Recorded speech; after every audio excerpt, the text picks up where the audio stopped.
They always said blood was thicker than water, but what they never told you was how quickly blood can turn to ice. My name is Ethan Calloway.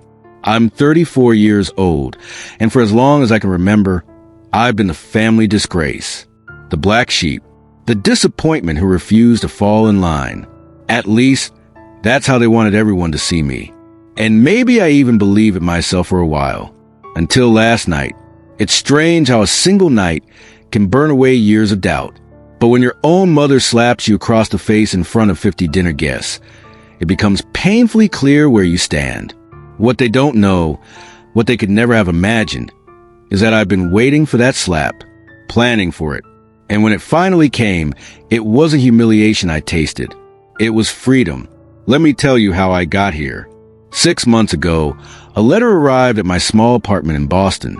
Heavy cream paper, embossed in gold with a Callaway crest. I didn't have to open it to know what it was. An invitation to my father's annual birthday dinner. A grand event, attended by family, business partners, distant cousins we barely know, and a handful of hand-picked guests meant to admire the Callaway empire. I hadn't been invited in years. Not after I refused to join the family investment firm. Not after I dared to question how they handle money from the family charity. So when I saw my sister Charlotte's careful handwriting on the envelope, part of me hesitated. Was this an olive branch or a carefully laid trap? But another part of me, call it stubbornness or maybe something darker, knew I had to go. For 2 years, I've been quietly building my plan. Gathering documents, passwords, emails, things I had access to during the months I spent helping my mother recover from surgery, when she was too weak to notice what I copied from her laptop. Things I found in my father's study when I stayed the night after a snowstorm, and the pieces I bought, traded, and coaxed out of disgruntled former employees. 2 years of silence, waiting, pretending, and then the invitation came. The timing was perfect. My father turning 65. The perfect night to gather every person whose opinion they cared about into one room. If there was ever going to be a moment to end the Callaway performance, it was this. The dinner was set in the family estate just outside Hartford, a sprawling, white-columned house that smelled of lemon polish and old secrets. Growing up, it had felt like a palace. That night, it felt like a prison I had escaped from and was choosing to re-enter. I remember stepping out of the car, the gravel crunching under my shoes. The sky was heavy with rain clouds, the air thick and still, like it was waiting for something to break. A valet in a black suit opened my door, expression blank. My reflection in the car window caught my eye. A man in a navy suit, hair combed back, tie a little too tight. I barely recognized him. Inside, the house was alive with laughter, the clinking of glasses, and low music playing from a baby grand in the corner. Waiters moved between guests, offering champagne and canapes. And there they were, the family. My sister Charlotte, elegant as always, her smile like painted porcelain. My older brother Andrew, who never learned to hide his contempt. And at the center of it all, my father, Richard Calloway. Tall, silver-haired, with a presence that seemed to bend the room around him. Beside him, my mother Eleanor, dressed in deep emerald silk, the color of envy and old money. They all saw me at the same time. The room shifted just slightly. A few guests glanced over, curious. The prodigal son had returned. Charlotte crossed the room first, her heels clicking against the marble floor. "Ethan," she said, her voice sweet but her eyes wary. "You made it." "I did," I answered, forcing a smile. "Happy birthday to Dad." She hesitated, then leaned in, kissing my cheek lightly. Perfume and coldness. "Just don't start anything tonight," she whispered. "I won't," I lied. Andrew didn't bother to greet me. He nodded once, then turned back to whatever story he was telling, laughter too loud, too sharp. Then my father's gaze landed on me. For a second, I saw nothing but calculation. Then he smiled. "Ethan," he said, his voice carrying easily across the room. "You've come after all." "Of course," I said. "Wouldn't miss it." But we both knew I had missed so many before. His smile didn't reach his eyes. My mother's eyes met mine for only a moment, then slid away. Dinner was announced at 8 sharp. A long table set with white linen, silver cutlery, and crystal glasses. The seats were assigned, of course. I was placed at the far end, next to distant cousins who barely remember my name. My father at the head, my mother beside him, Andrew to his right, Charlotte to his left. The favored children close, the disappointment far. I'd expected it. It almost amused me. Through the appetizers, conversation danced over me like I wasn't there. Talk of business deals, vacation homes, charity galas. My name was never spoken, but I watched. Every glance, every whispered aside. I saw the cracks they thought they'd hidden, and I waited. They used to call me the Echo. Not to my face, of course, but I heard them, behind closed doors, whispered over wine, muttered after family meetings. Poor Ethan, he's just an echo. Always behind, always repeating our mistakes. At first, I didn't even know what they meant. I was 8 years old when I overheard it. Crouched by the study door, the smell of old cigars curling under the heavy wood. That was the first crack in the glass. The moment I realized love in this family wasn't unconditional. It was transactional. You brought something to the table, or you weren't welcome at it. Growing up, I thought maybe if I tried harder, they'd see me. So I studied until my eyes burned, chased every trophy I could, molded myself into son I thought they wanted. But it was never enough. Andrew was always taller, louder, more ruthless. Charlotte was always graceful, charming, untouchable. And me? I was the space they needed to feel better about themselves. The mirror that made them look like the perfect family by comparison. I remember one night when I was 16. My father had hosted a dinner for his business partners, and I'd come home late from a debate competition I'd won. I stood in the doorway, medal in my pocket, waiting for a pause so I could share it. My mother looked at me, her eyes cold and sharp. "You're interrupting," she said. And just like that, the words dried up in my mouth. I turned and left without saying a word. I never showed them that medal. It's still in a box somewhere in my closet, tarnished and forgotten. Moments like that piled up over the years, quiet stones in my chest. At university, I chose economics because that's what they wanted. But when I hesitated to join the family firm, everything shifted. Suddenly, I wasn't just the echo. I was a rebel, the disappointment. The calls stopped coming. Invitations to holidays vanished. My father stopped introducing me as his son and started calling me my other child. My mother would send polite, cold messages on birthdays, carefully worded to sound caring but hollow inside. You'd think after all that, I'd give up on them completely. But it's strange, hope dies slow. Even after years of silence, part of me still wanted them to call, to say they were proud, to ask me to come home. That part of me kept me from fighting back at first. But then came the turning point. 2 years ago, my mother had emergency surgery. Complications, they said. The family panicked. Charlotte was away in Italy. Andrew had some merger he couldn't leave, and my father hated hospitals. So it fell to me, the forgotten son, the echo. I flew back, moved into the guest room, and for 6 weeks, I cared for her. Changed her dressings, cooked broth, carried her up the stairs when she couldn't walk. And in the quiet hours, when she slept and the house felt less like a stage and more like a ruin, I saw the real cracks. Bills hidden in drawers, letters marked urgent, passwords scribbled on the back of a prescription pad, and her laptop carelessly left open more than once. At first, I didn't touch anything. But then one night, curiosity overcame guilt. What I found made my blood run cold. Transfer records, consulting fees to shell companies, donations diverted from the Callaway Foundation into private accounts. It wasn't a single mistake. It was a system. A machine built to look generous on the outside and funnel money to the inside. My first instinct was to confront them, to shout, to demand answers.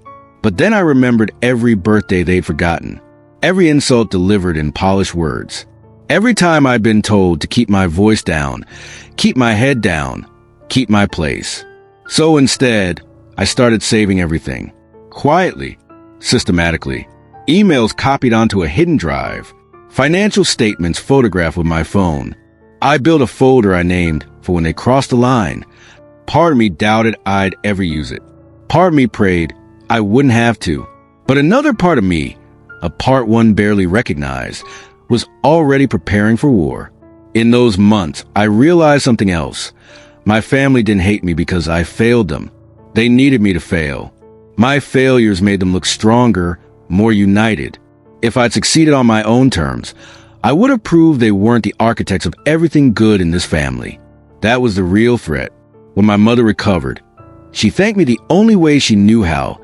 A stiff hug at the door and a reminder not to tell anyone she'd been weak.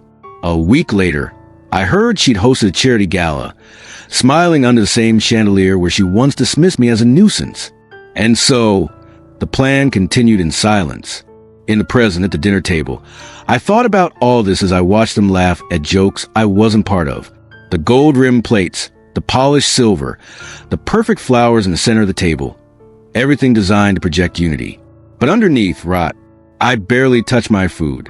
Memories tasted bitter tonight. Then dessert was announced. My father rose, champagne flute in hand, ready to give the birthday toast. My heart beat steady. I knew what was coming wasn't the toast. It was a spark, and I was ready. I always wondered how it would feel to have the entire room look at you like you were nothing. Turns out, it feels exactly like standing at the edge of a cliff, staring into the fog, knowing the ground isn't there anymore, and realizing you've been falling for years. It began the moment my father stood up. The dining room fell into a hush that wasn't just polite. It was ritual. Everyone knew his speeches were never just words. They were performances, crafted to remind everyone who held the strings. He lifted his glass, the crystal catching the chandelier's light. Family, he began, voice deep and smooth, isn't just blood, it's loyalty, commitment, sacrifice. He paused, letting the words settle, his gaze sweeping the table like a king surveying his court. And tonight, he continued, I want to speak of gratitude. Gratitude for those who uphold the family name, who protect our legacy, and who understand what it costs to keep an empire standing. My chest tightened. The air felt heavier, each breath sticky and slow. His eyes found mine across the table, and something cold passed through them, a flicker of disdain wrapped in amusement. But sometimes, he said, lowering his glass slightly, we are reminded of those who choose a different path. A silence followed, thick enough to taste. The guests shifted in their chairs. Some glanced at me. Others stared at the linen tablecloth, pretending not to notice. When someone decides, my father went on, voice still calm, that their own pride matters more than the family, well, it brings shame. It brings disappointment. And tonight, on my birthday, I won't pretend otherwise. A few polite laughs fluttered at the far end of the table, the kind people give when they're not sure what else to do. Charlotte looked down, twisting her napkin. Andrew didn't bother, hiding his grin. I swallowed. My throat felt raw, but I kept my face still. We don't turn our backs on family lightly, he continued. But family must earn its place. And arrogance is not a currency we accept. The words sliced deeper than I expected.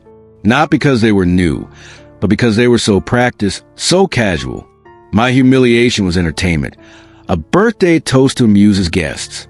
And so, he concluded, lifting his glass again to loyalty, to those who deserve to sit at this table. May we never forget who built it and who truly belongs. The toast was answered by the clink of crystal, dozens of glasses raised, a ripple of smiles. The sound echoed like nails tapping on a coffin lid. I didn't lift my glass. I couldn't. My hand felt numb. Then my mother stood. For a moment I thought, stupidly, that she might defend me. But her voice was smooth as silk and sharp as broken glass. I think, she said, her eyes skimming past me, we all know there are times when silence is better than hypocrisy. We love our family, but we cannot love what disgraces us. She didn't look at me when she spoke. She didn't have to. The message was clear. You are not one of us. A hot flush crept up my neck. My palms burned. All the memories crashed in at once. Birthdays missed, medals ignored, the empty chair at Christmas. I pushed my chair back, the legs scraping against marble. The sound snapped through the air, louder than any shout. I rose to leave, and that's when it happened. My father's voice, cold and clipped. Sit down. I kept walking. In 3 strides, he was beside me. His hand came down, open palm, across my face. The crack of it felt louder than the chandelier shivering overhead. My head snapped to the side. For a second, everything blurred. Faces, candles, crystal. The taste of iron bloomed on my tongue. Gasps shivered through the room. A few guests half rose from their chairs. Most froze, caught between horror and curiosity. I steadied myself, my cheek burning, the room spinning around me. But inside, something settled. Something calm. Because this was what I had been waiting for. For them to show the world who they truly were. I turned my head slowly to look at him. His hand still hung in the air, trembling slightly. His face pale with rage. Or was it realization that he had let the mask slip in front of everyone? Andrew stood, half smiling, half startled. Charlotte pressed a napkin to her lips, eyes wide. My mother, she didn't look shocked, only disappointed that I hadn't accepted the slap quietly. My father's voice broke the silence, hoarse and sharp. You've always been an embarrassment, Ethan. His words didn't hurt anymore. They sounded tired, recycled. I didn't answer. I didn't need to. I picked up my coat from the back of my chair. The room watched, breaths held, forks frozen midair. 50 faces, some guilty, some gleeful. I walked the length of the dining room, past flower arrangements, past wine glasses trembling on the table. Each step felt heavier than the last, but also freer, like unshackling a chain that had dug into my skin for decades. At the door, I paused. My reflection in the hall mirror caught my eye. Red mark on my face, suit slightly rumpled, tie still knotted tight. Not the lost son anymore, the architect of their undoing. I stepped out into the cold night air, the sound of murmurs chasing me down the marble steps. The November wind bit into my cheek, but I welcomed the sting. It reminded me this was real. Outside, the world felt wide and quiet. Inside, the fuse had been lit. When the door to my apartment clicked shut behind me, the silence felt heavier than the slap still burning on my cheek. I stood in the narrow hallway for a moment, my breath visible in the cold air from outside. The apartment smelled faintly of old books and coffee grounds, a smell that had become home, because it wasn't theirs. Slowly, deliberately, I slipped off my coat, hung it by the door, and walked to the small table under the window. My reflection in the glass looked back at me. Hair disheveled, tie crooked, a red mark fading along my jaw. But my eyes, they were calm. For the first time in years, utterly calm. I poured a glass of water. My hand barely shook. The plan had always been clear. And now it was time. I opened the drawer beside the sofa and pulled out a slim, black folder marked only with a date, June 12th. The day, 2 years ago, when I decided there would be no forgiveness. Inside were 2 flash drives, a handwritten list of contacts, and a folded piece of paper with 3 names circled. My contingency. I set the folder on the table, next to my laptop. Outside, the city hummed quietly. Cars passing, distant horns, life continuing as if nothing had happened. But inside this room, something irreversible was about to begin. For months, I had lived 2 lives. By day, Ethan Calloway, consultant, polite, unremarkable. By night, a curator of secrets, scanning documents, cross-referencing bank statements, collecting whisper rumors from old family employees, people long discarded by the Calloways. The result was an archive so damning it almost frightened me. Offshore accounts, fake invoices, diverted charitable funds, evidence of tax fraud going back a decade, names, dates, signatures, even careless emails my father had sent late at night, confident that no one would ever question him. And now, it was time to set it all in motion. I booted up the laptop, the soft hum filling the quiet. On the desktop, a folder I'd labeled Inheritance waited, encrypted and duplicated in cloud backups under anonymous accounts. It contained everything: ledgers, contracts, photographs, and a timeline connecting every shell company to my family's name. My finger hovered over the mouse. This was it. Years of doubt and fear distilled into a single choice. But before I clicked, I needed to make 3 calls. The first was to Simon Briggs. Simon wasn't just any lawyer. 10 years ago, he'd been my father's attorney until he dared to question a few creative accounting choices. My father fired him, and Simon's career never recovered. But he didn't forget. I scrolled his number, saved under a false name, and pressed call. It rang twice. Then a gravelly voice answered. "Mr. Dalton?" "Simon," I said quietly. "It's Ethan Calloway." A pause, then a sharp intake of breath. I wondered when this day would come. "I have everything," I said. "The documents, the transfers, evidence of fraud and embezzlement. Does your family know you have this?" "They will, but not before we act." Simon's voice dropped lower, steadier. "Tell me what you need." "I need you to file a motion to freeze the Calloway Foundation's assets first thing tomorrow morning. Use the emergency clause and prepare an injunction to block any transfers from the trust funds my father controls." "Do you have standing?" he asked. I hesitated only a moment. "Yes. My mother named me temporary financial guardian during her recovery 2 years ago. The paperwork was never revoked." Simon let out a low whistle. "You planned this well." I had time. He cleared his throat. "All right. Send me the files tonight. I'll have papers in court by dawn." "Thank you, Simon." "No," he said, his voice rough around the edges. "Thank you, Ethan. This isn't about revenge anymore, is it?" "No," I said. "It's about truth." The second call was to Olivia Grant, an investigative journalist I'd met by accident at a fundraiser 3 years ago. Back then, she'd been writing about corporate corruption. We'd shared a drink, and I'd told her carefully that my family's wealth wasn't as clean as it looked. She'd given me her card and said, "If you ever want the world to know, call me." Tonight, I did. She answered almost instantly. "Ethan, it's time," I said simply.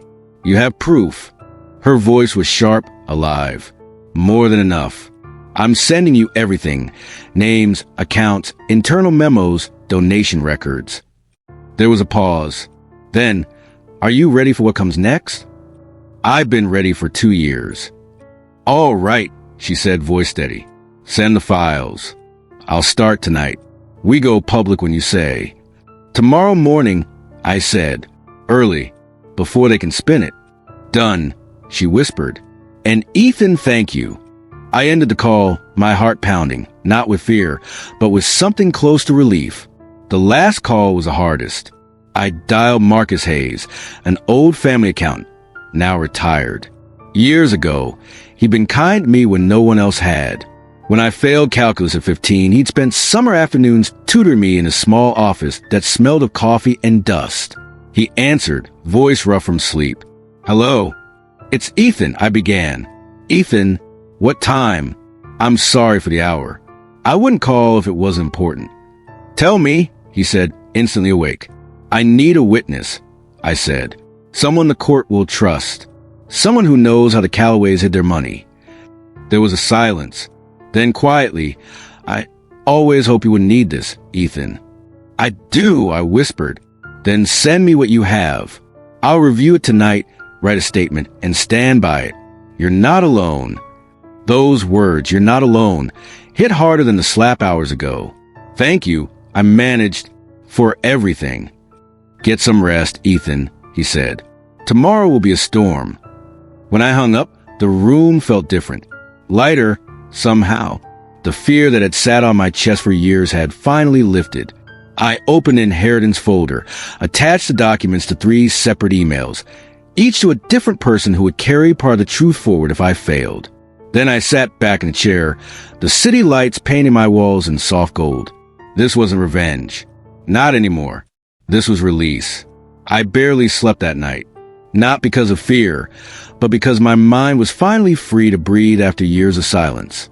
When dawn bled into my apartment, I was already awake, sitting by the window with a mug of coffee gone cold in my hand. Outside, the city stirred to life, cars crawling along wet asphalt, people rushing toward offices where everything still felt normal. But today, nothing would be normal. At 7:02 a.m., the first email arrived from Simon. Filed. Accounts frozen under emergency injunction. Call me when you can. The words were simple, almost clinical, but behind them lay the first real crack in the Calloway dynasty's polished marble. I set my coffee down and let the message sink in. For years, my family had believed they were untouchable. This morning, they would wake to find the ground shifting beneath them. At 7:19 a.m., the second alert came from the monitoring service I'd set up months ago. Transfer attempt blocked. The trust fund that paid for my father's private jet, my mother's charity galas, and Logan's never-ending list of business ventures frozen. Untouchable. At 7:45 a.m., my phone lit up with the first call from Logan. I let it ring, and ring, and ring. Then another call, Dad. Then Logan again. Then Mom. Each time, the screen glowed with their names like ghosts from a life I had finally left behind. I didn't pick up. Instead, I stood by the window and watched the sun climb over the skyline, feeling the world stretch into something unfamiliar but honest. My heart beat steady. My hands didn't shake. They were feeling, for the first time, what it was like to lose control. By 8:10 a.m., Olivia's message flashed across my screen. It's out. Front page digital. Running print in 2 hours. The Callaway illusion. How a celebrated family hid millions. My pulse quickened, but I didn't smile. This wasn't victory. This was just truth coming into the light. At 8:26 a.m., the first headline notification buzzed on my phone. Breaking. Callaway Foundation under investigation for financial misconduct. I imagined my father at that moment, probably standing in his study, staring at the screen, veins visible on his temples. I imagined Logan cursing, phone in hand, already looking for someone to blame, and my mother, sitting quietly at the dining room table, her expression unreadable but knowing they had built a fortress of secrets, and now the world had the blueprint. At 9:03 a.m., the door buzzer rang. I hesitated, then opened the door to Simon. He stepped in, gray suit slightly wrinkled, eyes sharp behind tired glasses. He didn't bother with small talk. "It's done," he said. "The foundation can't move a cent until the audit is complete. And the trust." I asked. "Same," he confirmed. "The court accepted your guardianship paperwork. They were surprised your mother never formally revoked it. She didn't know how." I murmured. He studied me, as if seeing past the carefully arranged calm. "This is going to get ugly, Ethan. You know that, don't you?" I nodded. It was always going to. He handed me a printed statement. "Media will ask for your side. If you want, I can release this under your name. Short, factual, no personal attacks." I read the words. I have chosen to act not out of anger, but out of duty to the truth. No family, however respected, should stand above accountability. "It's good," I said. "I'll send it," Simon replied, then paused. "Your father will come for you. Legally, personally, whatever he can do." "I know," I said, "but this time, he won't find me unprepared." At 10:17 a.m., the flood truly began. My phone buzzed with calls and voicemails. Logan furious, spitting curses into the line. "Answer me, Ethan. You've ruined everything. You think this makes you a hero?" Then another. "You always wanted to bring us down. Well, congratulations. You did." My mother called once. Just once. No voicemail. Some part of me felt that hurt like an old bruise. But it passed. Then a message from Andrew, my cousin, normally the quiet one. "They're panicking, Ethan. I don't know what you've done, but it's working. Be careful." And another from Charlotte, softer. "I didn't know it was this bad. Are you okay?" I didn't reply. Not yet. By midday, the calls turned to threats. A lawyer representing my father called Simon's office directly. "Mr. Callaway intends to file for defamation and breach of fiduciary duty. Tell your client he should reconsider." Simon, calm as stone, replied, "We look forward to seeing you in court." At 1 p.m., the first camera crews gathered outside the Callaway estate. Photos appeared online. My father behind tinted glass, Logan shielding his face, my mother in a gray coat, head held high but eyes distant.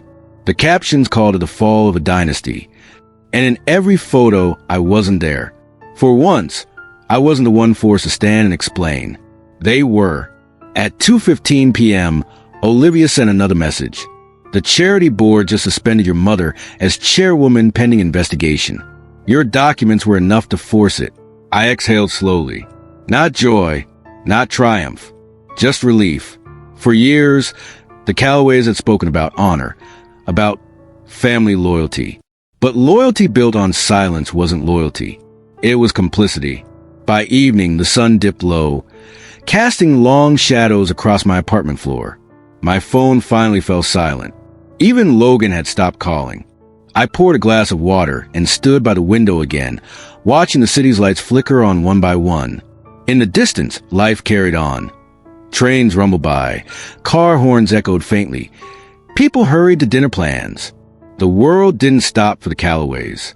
And that, more than anything, felt right. This wasn't the end. Tomorrow, lawyers would argue. Reporters would call. Old friends might disappear. New enemies would emerge. But tonight, for the first time in years, I didn't feel small. Didn't feel like the echo of a family's anger. I felt real. Free. The call came at 6:03 p.m. I just sat down at the small kitchen table, a half-finished plate of pasta cooling beside my laptop. The sun had slipped below the horizon, leaving only the orange glow of streetlights spilling across my floor. For a moment, I simply stared at the screen as it lit up. Dad, not father, not Richard Callaway. Just that small, ordinary word that once meant safety, strength, and certainty. I let it ring twice. Then quietly, I pressed accept. The silence that followed felt heavier than words. Ethan, he said at last, voice calm, controlled, too controlled. Father, I replied. My voice surprised me. Steady, not a tremor. You've caused quite a mess, he began.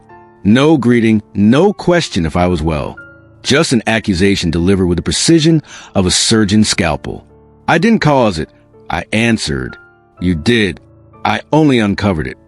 A pause. I could almost hear him drawing in a sharp breath. You always thought you were better than us. Always watching, judging. I only saw what was there, I said. And what exactly do you think you've accomplished? He asked, voice softening into something almost mocking. The family name is in the papers. The foundation's frozen. Do you think this makes you a hero? No, I said quietly. It makes me honest. A brittle laugh cracked through the line. Honest? You used power of attorney your mother gave you when she was half conscious from surgery. You spied on your own family. And what were you doing? I asked. You stole from donors. Laundered money through Logan shell companies. Used the foundation as your private account. For the first time, he didn't deny it. Instead, his voice dropped low and dangerous. End this, Ethan. Walk away now, and I'll see what can be salvaged for you. Money, a new job, far from here. I closed my eyes for a moment, feeling the pull of old habits, of wanting to please him, wanting him to see me, to love me. But that boy was gone. No, I said. Silence again. Colder this time. You think you've won, he hissed. But you don't understand how the world works. A story fades. A headline dies in a day. We survive. We always do. Not this time. I whispered. Not when the truth is this deep. His voice dropped further, almost a growl. You're not strong enough to finish this. I already have, I replied. And then almost softly, I added, goodbye, father, and ended the call. I set the phone down, heart pounding not from fear, but from release. It was the first time in my life I'd ended a conversation with him on my terms. Not begging, not apologizing, just ending it. I stood by the window, the city's light sharp against the night sky, and let the weight of it settle. But there was no time to dwell. The plan wasn't finished. I turned back to the laptop, opened the encrypted folder marked Phase 2. Inside were copies of internal foundation emails, donation ledgers, and a separate set of documents, expense accounts, handwritten notes, personal payments, evidence that would not just freeze funds, but prove criminal intent. The kind of evidence that ends careers. The kind that puts people behind bars. I attached them to an email addressed to Olivia and Simon together. Release if they attempt to spin this. If they deny, if they blame me publicly, make it public. All of it. I hesitated only a second. Then click send. Outside, rain had started, light at first, tapping gently against the glass. Inside, it felt quiet, too quiet. The calm before a storm I had unleashed. At 7:12 p.m., Simon called. "They know," he said simply. "I know," I replied. "They'll likely go to the media tonight, claim you're unstable, that you forged the documents. Are you ready for that?" "Yes," I said. "The originals are notarized and time-stamped, and Marcus will testify." Simon paused, and when he spoke again, there was something like respect in his voice. "You've done well, Ethan. Most people wouldn't have had the patience." I wasn't patient. I murmured. I was desperate. He didn't argue. "Stay reachable tonight, and try to get some sleep." At 8:23 p.m., Olivia sent a single message. "They're preparing a statement blaming a troubled family member. Should I release everything?" I stared at the words. "The last test." "Yes," I typed. "Let them see who they really are." At 9:04 p.m., my phone vibrated with alerts. Headlines flashed. Insider, Callaway whistleblower was family member. Releases evidence of fraud. Callaway's scandal, millions diverted from charitable funds to private accounts. And then, Callaway whistleblower. I couldn't stay silent. My own words, short but true.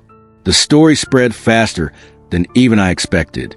By 9:30 p.m., networks ran segments. Analysts debated the scale of fraud, the arrogance of power, the quiet courage it took to bring it down from within. I didn't watch the broadcasts. Instead, I sat on the floor by my bookshelf, back against the wall, listening to the rain. The headlines didn't matter. What mattered was the silence inside me, finally free of shame. At 10:41 p.m., one more call came. It was my mother. For a long moment, I didn't move. Then, slowly I answered. "Ethan," she said softly. "Mother?" "I don't know what to say," she whispered. "You don't have to," I replied. "I didn't know how deep it was," she said, "but I should have." "I know," I whispered, a breath, then almost breaking. "Did you ever hate me?" "No," I said quietly. "I only wanted you to see me." She didn't answer. Only silence, stretched thin and fragile. "Goodbye, Mother," I said gently. And this time, she whispered back, "Goodbye, Ethan." I ended the call and exhaled. At 11 p.m., I shut off the phone. No more headlines. No more calls. No more ghosts. Just rain on glass in a small, quiet apartment that felt, for the first time, not like hiding, but like home. I woke up before sunrise, long before the alarms on my phone could remind me of what I'd done. For a moment, lying there in a half-light, I almost believed it had all been a dream, a distant nightmare dissolving in the morning haze. Then I turned my head and saw the phone on the nightstand. 46 missed calls, 12 voicemails, and a list of message notifications, so long it blurred into a single red block on the screen. No, this wasn't a nightmare. This was reality, the one I had chosen, planned, and set in motion. I sat on the edge of the bed, feet flat on the wooden floor, and exhaled. Outside, the city was waking up. Car door slammed. A dog barked. A delivery truck rumbled past. Life, indifferent and unstoppable, moved on. At 7:12 a.m., Simon called. "They confirmed the investigation," he said, voice calm but brisk. "Federal auditors are moving in today. Your father's offices will be searched." "And the foundation?" I asked. "Same," he replied. "The board suspended operations last night. Donations are frozen until further notice." For a second, a familiar guilt rose in my chest, an echo of the voice that had whispered for years, "Look what you've done to your family." But I pushed it aside. This wasn't destruction for its own sake. This was truth. "They'll send subpoenas," Simon added. "Be ready." "I am," I said. "And Ethan," he continued softer, "you don't have to answer every reporter. You can stay quiet." "I know," I said. "But maybe it's time they heard my voice, not just theirs." At 8:03 a.m., I stepped outside. The air smelled of rain-soaked asphalt and burnt coffee, drifting from the cafe across the street. I barely made it 3 steps before a woman, a stranger, maybe early 30s, stopped me. "Are you him?" she asked, eyes wide. For a heartbeat, I froze. Then I nodded. She didn't say anything else. just looked at me, eyes full of something I couldn't quite name, admiration, maybe pity, and then she moved on. The city felt different that morning. Not bigger or smaller, but sharper, like I was walking through a world that had finally noticed I existed. At 9:27 a.m., my phone buzzed with a message from Andrew, my cousin. It's chaos here. They're tearing through files. Logan is losing it. Dad hasn't come out of his office. Then another. I don't know if you'll even read this, but part of me thinks you did the right thing. I stared at the words, reread them twice. Part of me, that was enough. At 10:41 a.m., Olivia called. They're going to hold a press conference, she said. The family's lawyer. They'll deny everything. Call it a vendetta from a disgruntled son. I expected that. I replied, they'll paint you as unstable, she warned. Are you sure you want to speak publicly? Yes, I said, not to defend myself, but to tell the truth. At 11:15 a.m., the doorbell rang. It was Miranda, folder in hand, eyes tired but determined. They'll ask for an interview, she said. Choose carefully. Not all reporters care about truth. And you? I asked. I care about proof, she replied. And we have it. She handed me the folder. Documentation of transfers, forged signatures, ghost companies tied back to Logan, and invoices linking my father directly to personal expenses billed as Foundation Outreach. Looking at it all together felt like staring at a crime scene I'd built piece by piece, never realizing how damning the full picture would be. Thank you, I said. You're welcome, she replied. Then softer. Are you okay?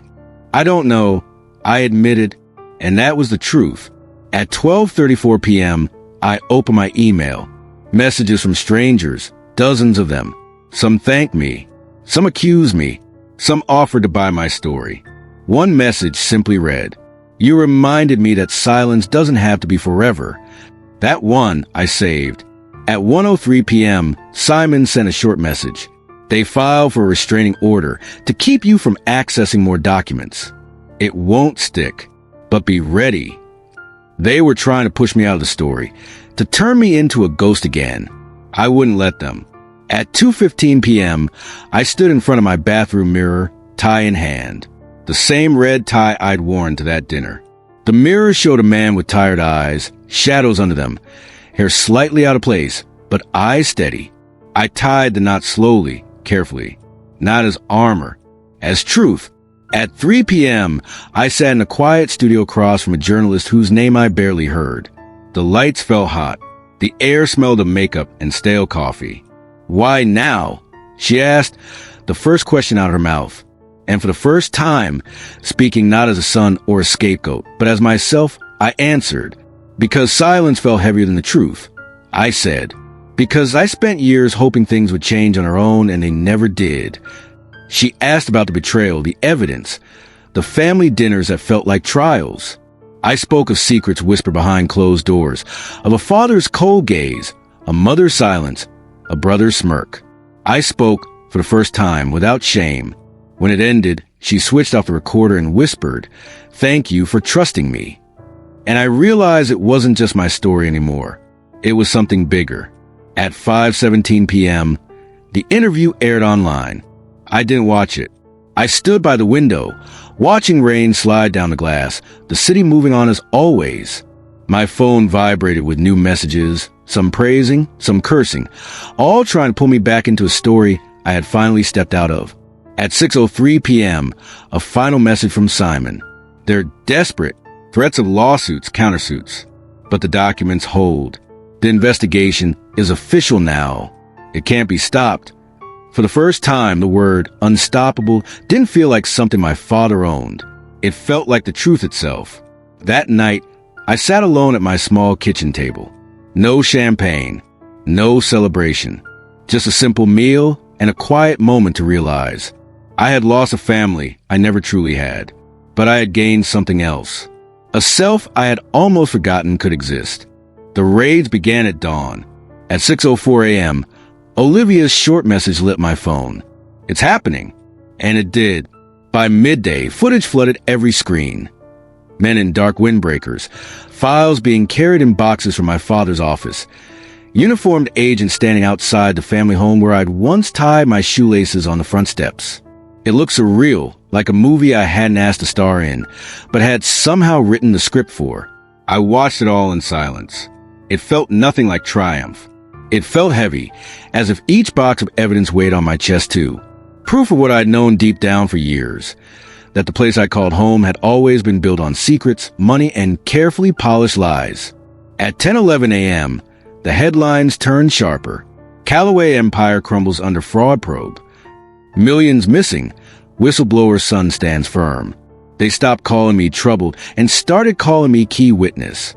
But titles didn't matter to me anymore. At 11:07 a.m., Logan called. I didn't answer.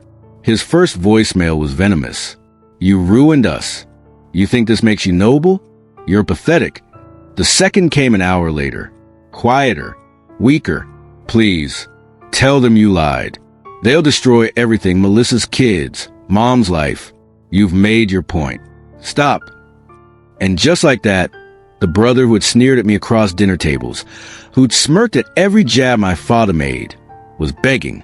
Part of me wanted to feel satisfaction, but mostly I just felt tired.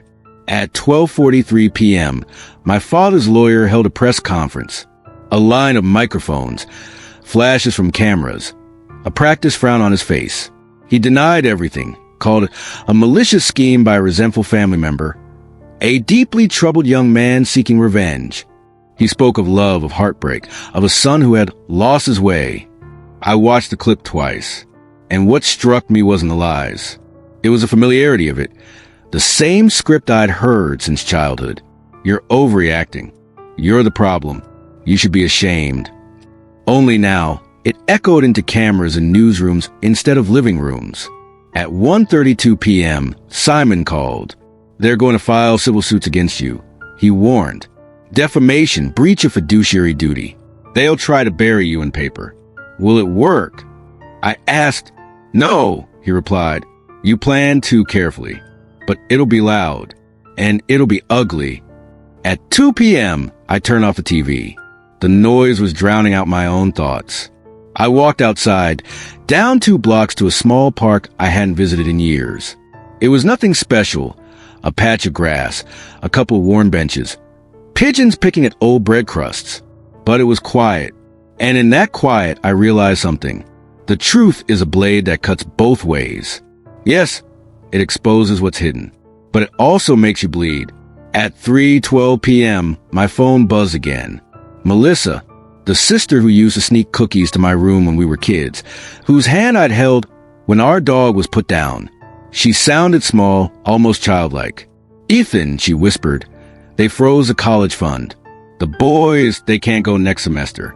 Please, can you help? For a heartbeat, I almost said yes. Then I remembered the seat chart at Thanksgiving. Guest. The whispered insults. The silence when I was struck. I can't, I whispered, and hung up. I sat on a bench, the cold metal biting through my coat, and let the weight of it all settle. This was the cost. Not just lawsuits, headlines, or threats, but knowing I had finally chosen myself over the people I'd once have died to protect. At 4:30 p.m., Olivia sent a short text. Public support is shifting. People are starting to see you as brave, not bitter. It didn't feel like victory, because bravery doesn't erase pain. It only shines a light on it. At 5:45 p.m., Simon forwarded a statement from the federal investigators. Significant evidence of financial mismanagement and fraud. Investigation ongoing. In those words, the truth I had carried alone for years now had weight. Official. Real. Not just a whisper from the family scapegoat. At 6:10 p.m., I stood by my window, city lights blinking like tired eyes. Cars crawled through rain-slick streets. People hurried home, their own small tragedies and quiet victories hidden under umbrellas. And I realized the world hadn't changed. I had. At 7 p.m., I cooked dinner, not takeout. Real food, pasta, garlic bread, a small salad. Simple, ordinary. The kind of meal that had once felt impossible in a house where dinner was performance, where even laughter had a price. I sat at my table alone and ate slowly, not in guilt, not in fear, but in peace. At 8:34 p.m., the first news anchor used a word I'd never dare hope for. Courage. Not troublemaker. Not disgraced son. But courage. I switched off the TV after that. One word was enough. At 9:12 p.m., Olivia texted, "They're offering to settle privately. Admit partial fault, keep some funds, silence the story." Should I reply? I typed, "No," and hit send without hesitation. At 10 p.m., the rain eased. I opened my window, letting cold air spill into the room. Somewhere far below, someone laughed, and I realized for the first time in years, my shoulders weren't tight. My chest wasn't heavy. Truth hadn't freed me from consequence, but it had freed me from silence. That night, I slept without nightmares. And when I woke, the weight that had lived on my chest for so long was gone. Not because the story was over, but because finally it was mine to tell. The morning after the storm settled was eerily quiet. The news cycle had slowed, replaced by the endless hum of social media debates and whispers behind closed doors. But inside me, a different kind of noise roared, one of uncertainty, of the unknown that stretched ahead. By 8 a.m., I was already at my laptop, eyes scanning every headline, every comment, every mention of my name. Some were supportive, others vicious, a few even downright cruel. I swallowed the lump in my throat, reminded myself that the people behind those words didn't know the whole story. At 9:15 a.m., my phone buzzed. An unknown number. I hesitated before answering. "Ethan Callaway?" a calm voice said. "My name is Claire Henderson. I'm an investigator with the state attorney's office." I blinked. "I've been reviewing the files. There's more to uncover, and I think you can help." The call lasted an hour. Claire spoke with a kind of measured intensity that made me realize how deep the corruption went, not just in my family, but in the tangled web of their business partners, lobbyists, and trusted associates. "This is bigger than you think," she said. "We're assembling a team to take this all the way." For the first time since it all began, I felt a flicker of hope, but with it came a sharp edge of fear. Could I really trust her? Would digging deeper only make things worse? By noon, emails flooded in. Journalists seeking interviews. Old acquaintances sending messages. A few former employees reaching out with whispers of their own. One email stood out. From Marcus, an old friend I hadn't spoken to in years. "Saw the news. Proud of you, man. If you need anything, just say the word." I stared at the screen. Marcus was the one person who'd stood by me when my family turned away. I typed back, "Thank you. I might just take you up on that." At 1:45 p.m., Melissa called again. Her voice was shaky, strained with emotion. "Ethan, we're trying to fix this," she said. "Can we talk? Please." I didn't answer. Instead, I stared at the phone, torn between years of resentment and a flicker of old affection. By 3 p.m., the state attorney's office invited me for a formal interview. I arrived early, the sterile smell of the building filling my lungs. Sitting across from Claire and her team, I realized how much had changed. No longer was I the silent scapegoat. I was a witness, a force. The interview was grueling. Every question peeled back layers of deceit I'd tried to bury under years of pain. But it was also cathartic. With every fact I laid bare, I felt a piece of myself heal. Later, walking back to my car, I caught sight of myself in a storefront window. The man looking back wasn't the boy who once flinched at his father's glare. He was someone new, scarred but unbroken, burdened but unbowed. That evening, I met Marcus at a quiet cafe. Over 2 cups of bitter coffee. He shared what he knew, contacts, resources, even a plan to help me manage the growing pressure. "We need to be smart," he said. "This isn't just about exposing them. It's about protecting yourself." I nodded. The fight wasn't just legal, it was personal. Back at my apartment, I opened a letter from my mother, her handwriting shaky, almost illegible. "Ethan, I don't know if you'll ever forgive me, but I'm sorry. For everything." For a moment, my breath caught. Could forgiveness be possible? Or was it just another thing to carry? The nights grew harder. Sleep became a stranger. Every knock on the door, every unexpected call made my heart race. The family I'd once longed for was gone, replaced by shadows and ghosts. Yet amidst the chaos, I found strength in unexpected places.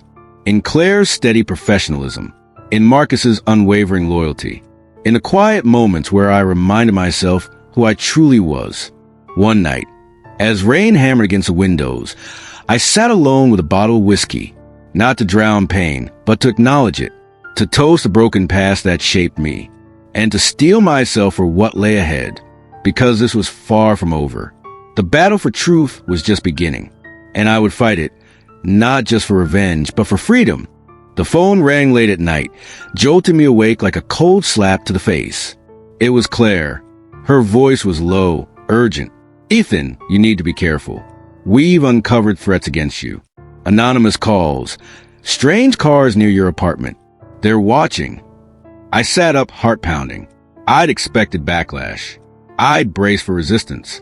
But the reality of danger felt different. Closer. More personal. I spent the next few days moving like a ghost. Changing routines, avoiding predictable patterns. Every knock, every shadow became a question. Was it a friend or someone waiting to strike? One afternoon, Marcus showed up at my door unannounced. He carried a small package. Inside, a burner phone, instructions, and a promise. "I'm not letting them take you down," he said. For the first time in weeks, I smiled. But the weight of the fight was undeniable. I thought of my mother's letter, of Melissa's desperate calls, of my father's cold indifference. The family I'd known was gone, replaced by a battleground. At the state attorney's office, things escalated quickly. Each new discovery led to more arrests, more headlines, more threats. But the deeper we dug, the clearer it became. This wasn't just financial fraud. It was betrayal on every level. One night, alone in my apartment, I stared at a photo from my childhood. Me, my parents, Melissa, and Logan, smiling. Unaware, tears came unbidden, not for the past, but for the loss of what could have been. In the days that followed, I found unexpected allies. Former employees willing to testify. Journalists willing to tell the whole story. Even distant relatives reaching out with apologies and support. It was a reminder that family isn't always blood.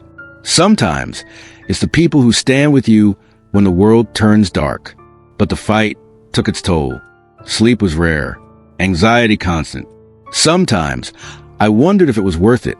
Until one afternoon, I received a call from my mother, her voice fragile. "I want to meet," she said. The thought of facing her brought a storm of emotions. Anger, pain, hope. I agreed. We met in a quiet cafe. She apologized, her eyes full of regret. I listened, silent. Forgiveness felt distant, but so did hatred. That meeting marked the beginning of something new. Not reconciliation, not forgetfulness, but understanding. Because freedom wasn't just about exposing truth. It was about choosing how to live with it. And as the investigation reached its peak, I knew one thing for certain. I was no longer the scapegoat. I was the architect of my own destiny. Freedom tastes different than I imagined. It's not loud or triumphant. It doesn't come wrapped in applause or smiles. Instead, it's quiet, almost fragile. Months had passed since the last court ruling, since the family empire crumbled into dust, since the headlines stopped naming me as the villain and began hinting at something closer to truth. I stood outside the courthouse on a cold morning, watching the last of the cameras leave. My name cleared, not because they forgave me, but because the truth had spoken louder than their lies. Yet, the victory felt empty without the people I once called family. I thought about my father, defeated and silent, about Logan, lost in his own bitterness, and Melissa, somewhere between regret and denial. I realized something crucial. Freedom wasn't about reclaiming what was lost. It was about building what remained. I rented a small apartment downtown, modest, with cracked paint and a view of blinking streetlights. But it was mine. The first night there, I brewed chamomile tea, the same ritual that once soothed a restless boy. I sat by the window, watching the city breathe. In that silence, I confronted my reflection. The man staring back at scars, visible and invisible, but also a quiet strength born of surviving. I reached out to Claire. We met for coffee and talked about the future, not just the legal battles, but life beyond the courtroom. Marcus became a constant presence, a brother forged not by blood, but by loyalty. Together, we planned new ventures, small business ideas, honest work. One afternoon, a letter arrived from my mother. This time, no apologies, just an acknowledgement. I'm proud of the man you become. I folded the letter carefully, kept it in my drawer, not because I doubted her words, but because healing, I knew now, was a journey, not a destination. Friends appeared from unexpected places, neighbors who knew me only as a quiet man, colleagues who respected my work, and strangers who said, I saw your story. You're brave. I learned to accept kindness, to let people in without fear. There were moments of loneliness, evenings when the silence screamed, but they no longer defined me. I started volunteering at a local shelter, helping those forgotten, like I once felt forgotten. Giving back, not because I owed anyone, but because I chose to. On a rainy day, I walked past the old family home. The sign had been taken down, replaced by an empty lot. I smiled a small, genuine smile. The past was gone, and with it, the chains. Freedom wasn't just leaving a toxic family behind. It was embracing the man I was meant to be. I finally understood. The greatest victory isn't in revenge or justice. It's in peace. As I write this now, I sit with a calm heart. No longer the scapegoat. No longer the broken boy. Just Ethan. And that's enough.